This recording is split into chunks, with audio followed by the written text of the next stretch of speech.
Atari. The name alone brings warm, fuzzy nostalgia into the mind of many a gamer. Many of us grew up when the Atari 2600 was the thing to have. Many more, myself included, received one as a hand-me-down. With this little system, Atari wrote the book on how to successfully market a console. Tie-in games, sports games, arcade ports, accessories, it all started here. Since then, however, Atari has fallen further and further into obscurity to the point where many a gamer has grown up barely knowing who they are or why they were so important. After the 2600, they released the more powerful 5200. It quickly became notorious for a terrible controller, however. After that failed, they tried the 7800, which was a good 8-bit system that got lost in the shadow of the Nintendo as everything else did. They also had a color handheld system called the Lynx, which fell victim to the Game Boy. Nintendo seemed unstoppable. Atari decided to sit the 4th generation of consoles out. However, something happened during that generation. The Genesis. Sega proved that you could compete with Nintendo. This led to a wild beginning of the 5th generation with a lot of different companies putting out a lot of different consoles, such as the Panasonic 3DO, the Amiga CD32, and a new Atari console called the Jaguar. Atari had been working on two successors to the 7800, a 32-bit system called the Panther, and of course, the Jaguar. The development of the Jaguar progressed so quickly that the Panther was dropped early on in development. The Atari Jaguar was released to the world on November 3rd, 1993 at the price point of $249.99. It would go on to sell 250,000 units, which really isn't that many in the grand scheme of things, and would be discontinued in 1996. This would be Atari's final console and the last console that was both developed and constructed in the United States. With the announcement of a possible new Atari console called the Atari Box and a HD Atari clone from Hyperkin called the Retron 77, Atari is back in the news and back on the minds of many a gamer. With that in mind, let's take a look at Atari's last console, why it flopped, and were there any good games for it.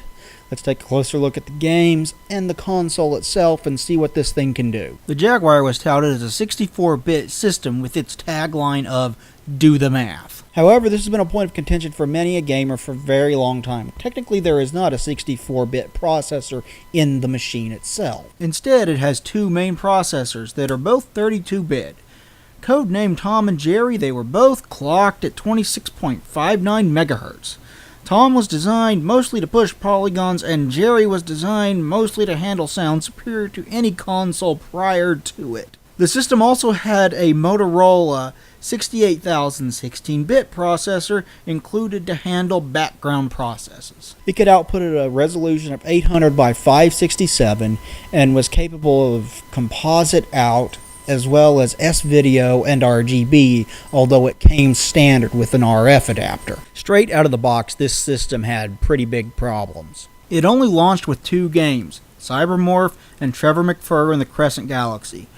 While these games showed off more on-screen polys and colors than ever before, neither was particularly well received. The console was also considered expensive. Thanks to the 3-processor design, this system was notoriously difficult to program for. Atari also seemed interested in pumping out games quickly instead of pumping out quality titles, which resulted in many low-quality games for the system. Many programmers ignored the two more powerful processors entirely and chose to program specifically for the more familiar 16-bit Motorola processor. This resulted in 16-bit games with more color on the screen that really did not take advantage of what the system had to offer. This resulted in poor sales for both the system and the games, and the end of Atari as a console developer. This means that the system was mishandled, but it does not mean that the system was outright bad. Let's take a closer look. Mine has been through a fire, so it is not in perfect shape.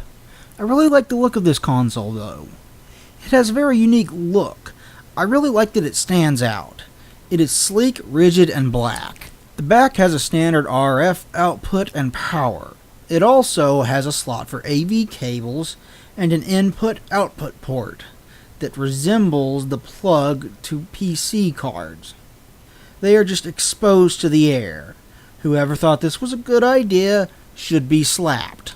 As you can see on the top here, the cartridge slot has no dust cover. Whoever thought this was a good idea should be dragged out in the street and shot. On the front, it has two standard controller ports. The controller for this is a much maligned piece of equipment, but I like it. The controller mainly uses the 3 buttons in the D-pad to control games, but it does have a number pad as well. This was used as a variety of different functions in different games. With the rounding on the back here, it is an early attempt at molding the controller to fit your hand better, and it works fairly well. Games came with a plastic overlay for the number pad that added game-specific labels to the different buttons. These would pertain to different functions. In Doom, for example, they let you switch weapons easily. It is a very cool feature for this controller, but overlays can be hard to come by nowadays. Now let's take a look at some games. Cybermorph was a 3D spaceship shooter and a launch game. It featured 360 degree of movement and more on-screen polys than any console game before it. It was technically impressive in its day, but it has aged poorly. It was not well received and is now infamous thanks to the angry video game nerd. It has a sequel called Battlemorph that is supposed to be much better. Trevor McFur in the Crescent Galaxy is a standard side-scrolling spaceship shooter. It was also a launch game. It was the only other one at launch. At the time it was more technically impressive with more on-screen colors and sharpness and detail than any game of its kind that came before it, but at the end of the day it's really nothing special. Remember how I said this system had games that were basically more colorful 16-bit games? This is one of them. This is Evolution Dino Dudes, a Lemmings-style puzzle game that was called The Humans on other consoles and DOS PCs. It's decent enough, though. It has plenty of charm. Here is Tempest 2000. This was a sequel to the arcade classic and is a classic in its own right.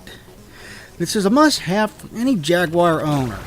Its music is a testament to how much better the sound was on this system, and it has some very awesome and flashy effects. Contrary to the popular belief about the Nintendo 64, the Jaguar was the first console to do first-person shooters well. Here is the Atari Jaguar version of Wolfenstein 3D.